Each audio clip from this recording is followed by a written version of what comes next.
Hi HCGers, this is HCG Berry Babe.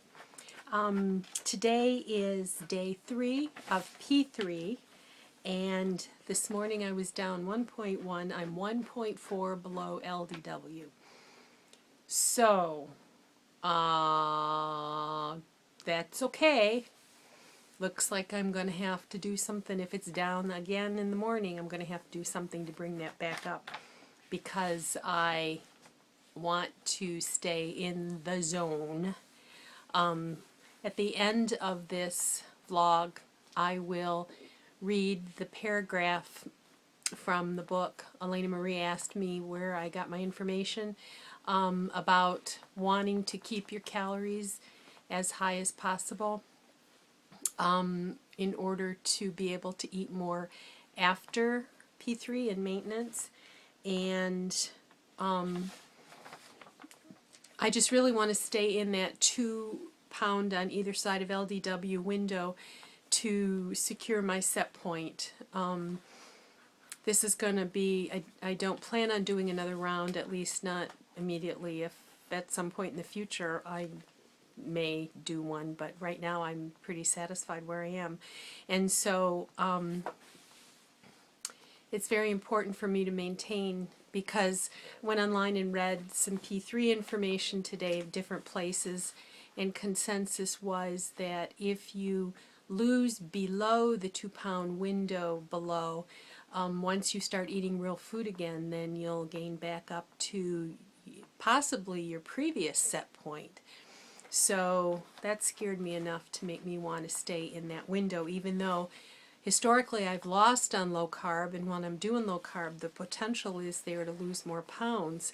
It's still, even though I'm okay where I am, it's still what I've done all my life. It's very, very tempting.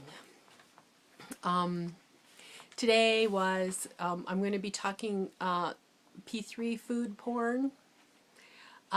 Today was a doodle day. Miss Vanna Mousse has been talking about doodles, and people have been asking her, what's a doodle? Where's the recipe? And she referred us to JB Mama first, so that's where I went, and I got my doodle recipe. I made some last night. They were good. They didn't last. And I made a double batch today, and I thought, you have to cook them at 200 for an hour and a half or 2 hours. Bet I could put them in the dehydrator. I got a great big giant dehydrator that my husband makes jerky with. So I put the egg whites in a giant squirt bag and squirted out some like little bars, because I thought, oh, I could take 1 bite. I could take 2 bites. I wouldn't have to just pop them in my mouth. Well, after 2 hours, at 200, or almost 200, I'm not sure, my dehydrator goes up to 200, I opened the door. Well, I don't know what they do to traditional meringue cookies that you buy in the store, because they're heavier, but these get so light. They're just egg whites and flavoring, low sweetener. They were blowing all over the place. My dehydrator has a big fan in the back, and as these cookies got dry, they just became weightless, and I got literally meringue in my face when I opened the door to the dehydrator. So won't be putting those in the dehydrator, but they are good. Other P3 food porn things that I've done, I've taken heavy whipping cream and I put cocoa and sweetener in it, and I made mousse. I put cheese, cream cheese in one and made like a little cheesecakey. I was missing mint chocolate chip ice cream, and I had some unsweetened cacao flakes, and so I had some peppermint oil, and I put peppermint oil and green food coloring in, and I had some, the cacao is unsweetened and it's a little bit crunchy, and I thought, oh, I have some sugar-free chocolate chips in the refrigerator, and I I looked at the bag, and the first ingredient was mannitol. I don't know if you remember my last mannitol story. I thought, well, I'll eat just a few. So I had maybe 7 at the most. Won't be doing any mannitol at all anymore. And I thought I could make some chocolate delight, freeze it, put it in the mini food processor, chunk it up, and put it in my mint flavored whipping cream. That would be good, and it'd be better for me and would satisfy the mint chocolate chip. So another thing that I made was almond bread.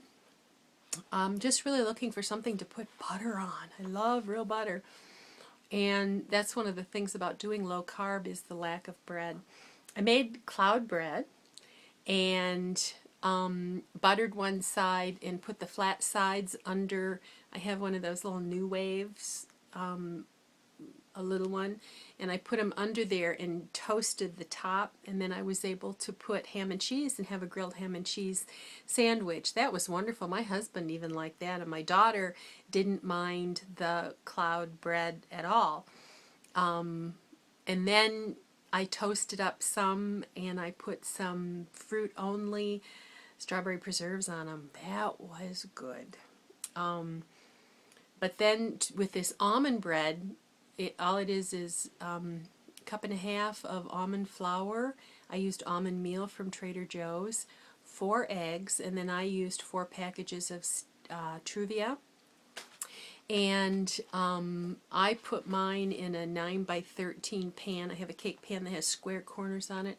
And then I took a square of American, when it came out of the oven, I took a square of American cheese and cut them so that it fit on the cheese, because I've been missing cold American cheese sandwiches. And then I took the rest and I cut them into teeny tiny little cubes, and they're in the dehydrator right now. When I eat my cottage cheese, I like cottage cheese and boiled egg and bacon bits, and then I like croutons in there. And last time I was on P3, I threw some whole grain croutons in that I had made, and it made me gain. So I'm hoping that the almond bread will crisp up enough that I can put that in the cottage cheese mixture, and that will make me feel like I'm eating croutons, but then it would be totally low carb. So tonight when I went shopping, I bought some different kinds of sausage that have very, very, very low carbs. Got some more Honeycrisp apples, and got some Smoky Links too. I'm thinking cloud bread with one of those Bob Evans sausage patties or a McDonald's sausage patty with the cheese on it might be kind of good. So I'm really so far not feeling too much pain. I'm still doing my supplemental protein in the morning. Tonight I went out with the girls for dinner and I ordered an individual pizza, light sauce, light pepperoni, and I took the cheese and the pepperoni off the pizza, and I admit that I ate one little slice of crust cut real small, but then I was doing my carb blockers, so I'm hoping that I won't see too much of a hit because of that. And I know that pizza sauce can have sugar in it. This place has a real tomatoes. It's not a pre-done sugar heavy sauce. It actually has little chunks of tomatoes, and it's really kind of watery. So by getting it light sauce, it was just the crust underneath when I took it off was just barely pink. So I don't think I got much sugar there, and it was very filling, and it was just a good amount. And you know, my friends are used to me cannibalizing the pizza and sending back a whole plate full of bottom crust. It's like, I don't want it. I don't care what they think. So P3 is going well. I got a new carton of cottage cheese tonight, and got the sausage and got my cloud bread ready. So I don't know what I'm going to have for breakfast in the morning. I did dig out Hebby Dobby's cheese almond crackers, and so I want to make some of those. And I did get some big bologna with minimal carbs in it, and I have some no sugar peanut only peanut butter ready to go. And I'm going to try it with, instead of Parmesan, I'm going to try it with cheddar. I haven't been able to find cheddar powder, but I'm going to try it with Cracker Barrel Sharp. So you know what, I'm going to change my mind and finish this vlog here because it's getting long, and I will do a separate vlog with answer to Anna Maria's question. But before I go, Bed Bath & Beyond brochure came today, and I don't know if this is going to work because I can't see it. It's a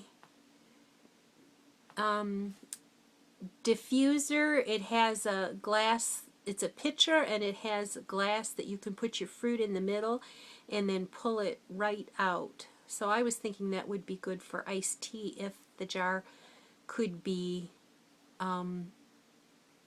heated, if you could put heated water in it. So just wanted to make you aware of that. So that's all for now. I'll see you in a few. Bye-bye.